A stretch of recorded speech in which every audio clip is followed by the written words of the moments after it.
Hello friends, मैथ्सपुर channel में आपका स्वागत है। हम लोग पिछले क्लास में यूनिट डिजिट पढ़े हुए थे, इकाई अंक, जो कि हमारा पूरा का पूरा कंप्लीट हो चुका था। जितने भी क्वेश्चन आने लायक है या जो भी प्रीवियस ईयर के क्वेश्चन है वो सब मैं करा चुका हूँ।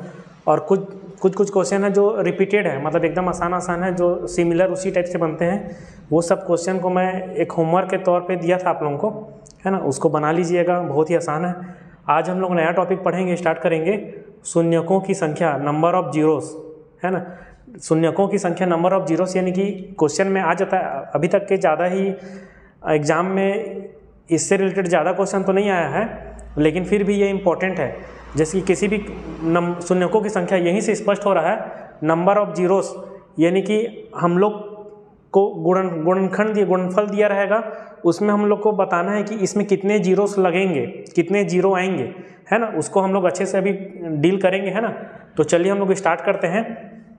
शून्यकों की संख्या का निरूपण। शून्य क्या, 2 और 5 से निर्मित शून्यक होंगे, यानी कि 2 और 5 को हम लोग गुणा करेंगे तो क्या आएगा। अगर सिर्फ 1, 2 और 1, 5 को गुणा करते हैं तो क्या बनेगा, 10 बनेगा। तो 10 में कितने शून्य आ रहे हैं, 1 शून्य आते हैं, वही शून्यकों की संख्या है। यानी कि 10 में कितने शून्यकों की संख्या है, 1। 100 में कितने शून्यकों की संख्या है, 2।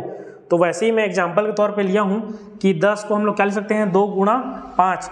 100 को क्या लिख सकते हैं, 2 की घात में 2 गुणा 5 की घात में 2, है ना। कहने का मतलब 100 में कितने 2 शून्य है, यानी कि ये चीज़ यहाँ पे बता रहा है कि इसकी घात में 2 है और 5 की घात में 2 है, यानी कि इसके जोड़े, यानी कि इसके जोड़े बनने चाहिए। 2 और 5 के जो अधिकतम जोड़े हैं वो होने चाहिए, है ना। तो ये वो हमको क्या बताएगा कि शून्यकों की संख्या बताएगा। जैसे कि 1000 में 2 की घात 3 गुणा 5 की घात 3, यानी कि इसमें ये जो ऊपर वाली बता रही है, दोनों 2 और 5 की घात में 3 है ना। इसलिए यहाँ पे बता रहा है कि 1000 की जो 1000 में शून्यकों की संख्या कितनी है, 3 है। तो ये वही चीज़ को बता रहा है। कहने का मतलब यानी कि अगर यहाँ पे मान लो हम लोग आगे क्वेश्चन हल करेंगे, जैसे कि अगर 2 की घात में 3 आ गया और एक 5 की घात में 4 भी आ गया, है ना। ऐसा आगे बहुत सारे इस टाइप का क्वेश्चन मिलेंगे, या उल्टा भी हो सकता है। तो यहाँ पे जो जोड़े कितने बन रहे हैं, जोड़े पेयर, है ना। तो पेयर कितने के बनेंगे, जो मिनिमम घात है उसी के पेयर बनेंगे, अधिकतम घात के तो बनेंगे नहीं, क्योंकि 5 की घात में क्या है, 4 है, और यहाँ 2 की घात में 3 है। यानी कि इसको मैं ऐसा लिख सकता हूँ, 2 की घात 3 और ये 5 की घात 3 और अलग से गुणा 5। मतलब यहाँ से स्पष्ट हो रहा है शून्यकों की संख्या कितनी है, 3 जोड़े बन रहा है, यानी कि 3 है ना। 1, 5 को मैं अलग लिख लिया हूँ क्योंकि इसका कोई जोड़ा नहीं बन रहा है 2 के साथ, है ना। इसलिए मतलब इसमें ये बोल सकता हूँ कि जो सबसे 2 और 5 की घात में जो सबसे मिनिमम घात रहेगा, है ना, दोनों में, तो उसका शून्यकों की संख्या होगा। या फिर दूसरे शब्दों में अगर मैं बोलूँ तो इनके जोड़े देखना है, अधिकतम मैक्सिमम जो घात है उनके जोड़े देखना है। तो मैक्सिमम घात यानी कि 2 की घात में 3 और ये 5 की घात में 4। तो ये जोड़ा कब बनेगा, जब ये 3 वाला का 3 से जोड़ा ही बनेगा, है ना। इसकी संख्या भी 3 है और इसकी संख्या भी 3 रहे, तभी इन दोनों के बीच में जोड़े बनेंगे, है ना। तो यही चीज़ है, बस इतना ही समझना, यही कॉन्सेप्ट है। उसके बाद तो हम लोग सिर्फ क्वेश्चन ही हल करेंगे। अब देखो इसमें यही चीज़ लिखा है कि अतः हम कह सकते हैं कि गुणनखंड के अंत में n शून्यकों की संख्या के लिए 2 तथा 5 के n जोड़े होने चाहिए, है ना। यानी कि n, अगर हम लोग को 3 शून्यकों की संख्या के लिए क्या चाहिए, 2 तथा 5 के 3 जोड़े होने चाहिए। वैसे ही अगर 4 शून्यकों की संख्या के लिए क्या चाहिए, 2 तथा 5 के 4 जोड़े होने चाहिए, है ना। जितना भी n का मान रखोगे उतने हमको 2 और 5 के जोड़े चाहिए, है ना। चलिए हम लोग एक क्वेश्चन हल करते हैं और समझते हैं इसको, है ना। क्वेश्चन हल करेंगे तो हमको आसानी से समझ में आएगा। जैसे कि इसमें लिखा हुआ है कि ये गुणनखंड दिया है 5 गुणा 7 गुणा 9 गुणा 2 गुणा 11 में शून्यकों की संख्या ज्ञात कीजिए, है ना। शून्यकों की संख्या ज्ञात करना है, यानी कि अभी मैं बताया हूँ शून्यकों की संख्या कब निकलेगा, जब हमारे पास 2 और 5 का गुणनखंड मिले, है ना। तो यहाँ पे देखो, ये बताओ 7 का हम लोग गुणनखंड तो नहीं कर पाएंगे ना, यानी कि इसमें 5 और 2 तो नहीं है, तो इसको तो काट ही दो, कोई मतलब नहीं है हमसे, है ना। हमको शून्यकों की संख्या बस निकालना है। 9 से भी कोई मतलब नहीं है, क्योंकि 9 3 का गुणा 3, तो उसको 9 क्या लिख सकते हैं हम लोग, 3 गुणा 3 लिख सकते हैं। वैसे ही 11 तो एक अभाज्य संख्या, इसका गुणनखंड तो होगा ही नहीं। तो हमारे पास क्या बच रहा है, 5 गुणा 2 बच रहा है, यानी क्या बच रहा है, 5 गुणा 2, है ना। यानी कि 5 की घात भी 1 है और 2 की घात भी 1 है, यानी कि एक जोड़ा बन रहा है ना। यानी कि कहने का मतलब इसमें शून्यकों की संख्या कितनी हो गई, शून्यकों की संख्या कितनी हो गई, 1 हो गई। शून्यकों की संख्या कितनी हो गई, यहाँ 1 हो गई, है ना। ये हमारा उत्तर हो गया। ऐसे ही बस आसान आसान है। जैसे कि दूसरा क्वेश्चन देखते हैं, है ना, 12 गुणा 27 गुणा 63 गुणा 113 गुणा 1250 गुणा 24 गुणा 650 में शून्यकों की संख्या ज्ञात कीजिए, है ना। अब ये देखो हम लोग जैसे कि 12 में 2 आता है ना, 12 में 2 का गुणनखंड भी छुपा हुआ है, 27 में छुपा हुआ है कि नहीं छुपा हुआ है ना। 27 क्या है कि वो 3 गुणा 3 गुणा 3 है, हमको तो 3 से मतलब नहीं, हमको किससे मतलब है, सिर्फ 2 और 5 से मतलब है ना, क्योंकि वो दोनों का ही गुणनखंड गुणा करेंगे तब हमको 0 प्राप्त होगा, है ना। 63 को देखो, 63 क्या है, अगर हम लोग ऐसे ही गुणा करते हैं तो अगर हम लोग उसको 2 पार्ट में तोड़ते हैं तो कितना आएगा, 9 सत्ते 63, यानी कि वो 3 गुणा 7 के फॉर्म में है ना। तो उसके बाद 113 क्या जाएगा, क्या 113 भी नहीं है, उसमें भी ना 2 का और 5 का कोई रोल नहीं है। कहने का मतलब ये 27, ये 63 और 113, इसमें तो हमको 2 और 5 का कोई सभी गुणनखंड नहीं मिल रहा है, तो उसको हम लोग को छोड़ देना है, ठीक है। अब ये देखो 1250, इसमें सिंपल सी बात ये दिख रहा है कि 1250 में ये तो लास्ट में एक शून्य ही है ना, तो 1250 में 2 भी है और 5 भी है ना, उसको हम लोग अलग से गुणनखंड करके देखेंगे, ठीक है। अब 24 में भी देखो, 24 भी हमारा उसमें 2 का गुणनखंड होता है ना, और 650 में भी क्या है हमारा, उसमें 5 का गुणनखंड और 2 का गुणनखंड दोनों शामिल है ना। तो अब इसको हम लोग अलग अलग करके लिखते हैं, ठीक है। जैसे कि अगर मैं 12 का गुणनखंड करता हूँ तो 12 को मैं क्या लिख सकता हूँ, 2 गुणा है ना, 2 का गुणा 2 से करूँगा तो 4 और 4 तिया 12, तो हमको यहाँ पे शून्य से मतलब है ना, तो शून्य हमको चाहिए, उसके लिए क्या चाहिए, 2 और 5 के जोड़े। तो यहाँ मैं सिर्फ 2 का कितना है, कितने हैं यहाँ पे, 2 की घात में 2 है, यानी कि मैं यहाँ पे 2 की घात में 2 सिर्फ लिख देता हूँ, हमको 3 से भी मतलब नहीं है, हमको सिर्फ 2 और 5 से लेना है, ठीक है। अब हम 1250 देखते हैं, 1250, ठीक है।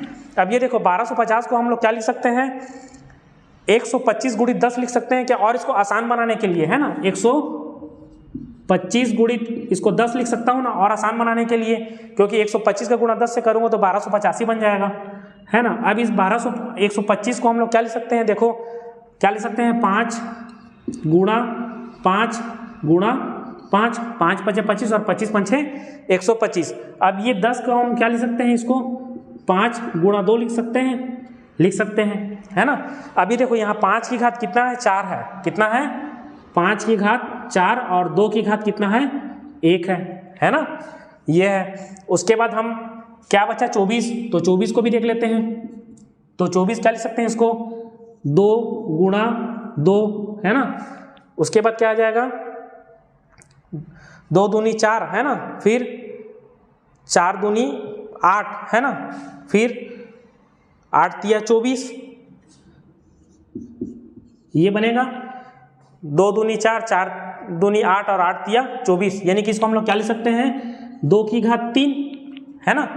इसको चलो इसको आगे भी लिख भी लेते हैं ना, 3 और इधर भी एक 3 लिख लेते हैं ना, ऐसा, ठीक। अब उसके बाद देखते हैं हम लोग 650 को देखते हैं। अच्छा ये बताओ 650 को मैं 65 गुणा 10 लिख सकता हूँ क्या, लिख सकता हूँ है ना, 65 का गुणा 10 से करेंगे तो 650 बनेगा।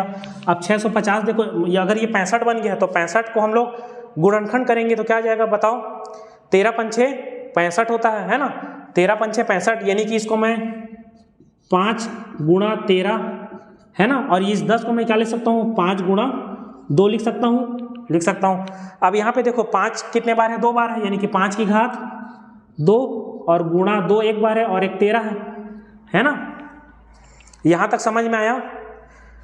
तो यहाँ तक मैं 27 को क्यों नहीं लिया हूँ, 27 को भी मैं लिख सकता हूँ 3 गुणा 3 गुणा 3 है ना, लेकिन हमको क्या चाहिए, शून्यकों की संख्या ज्ञात करने के लिए मैं यहाँ पे बताऊँ, मेरे को 2 और 5 का गुणनखंड चाहिए, यहीं पे मैं लिखा हूँ। देखो ये चीज़ सबसे इंपॉर्टेंट है ना। गुणनखंड के अंत में n शून्यकों की संख्या हमको ज्ञात करने के लिए हमको क्या चाहिए, 2 तथा 5 के n जोड़े होने चाहिए है ना, उनके जोड़े होने चाहिए, ठीक।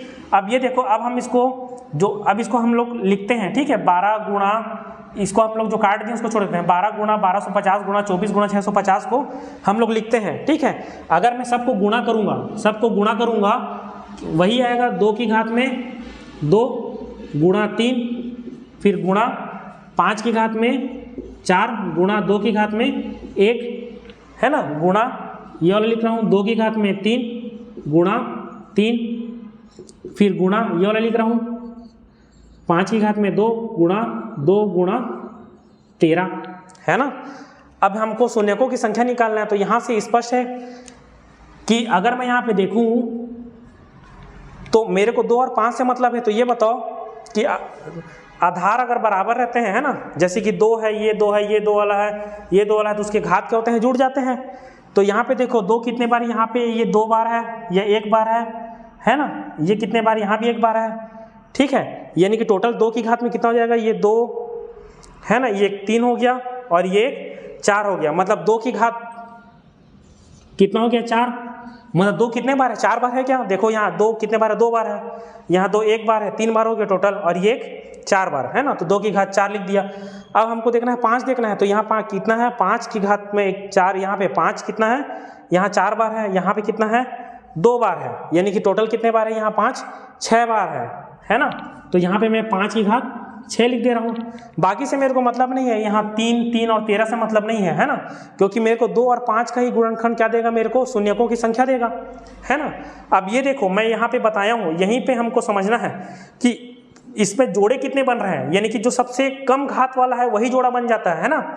जैसे कि यहाँ पे 2 की घात 4 है और यहाँ पे गुणा 5 की घात 6 है, तो यहाँ हम लोग डायरेक्ट बोल सकते हैं कि यहाँ 2 की घात 4 है, यानी कि इसके 4 जोड़े तो बनेंगे ही बनेंगे।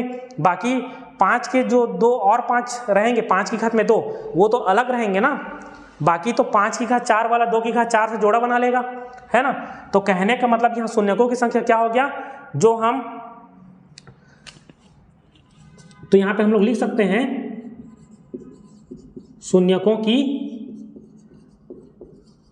संख्या बराबर कितना हो गया, देखो यहाँ पे सबसे मिनिमम घात है, उन्हीं के जोड़ा देखना है, ठीक है। तो कितना हो गया, 4, ठीक है।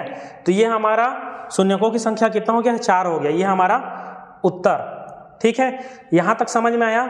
ये चीज़ आप लोगों को यहाँ पे समझना जरूरी है, ठीक है। ये चीज़ यहाँ पे इंपॉर्टेंट, ये सब चीज़ तो आप लोग कर लोगे। यहाँ पे हम लोग को देखना है शून्यकों की संख्या चाहिए, यानी कि 2 यहाँ 4 बार है और 5 कितने बार है, 6 बार है, और हमको जोड़ा चाहिए। तो जोड़ा कैसे बनेगा, 1 के साथ 1 जोड़ा बनेगा, यानी कि जो सबसे कम घात है उतना ही तो जोड़ा बनेगा ना।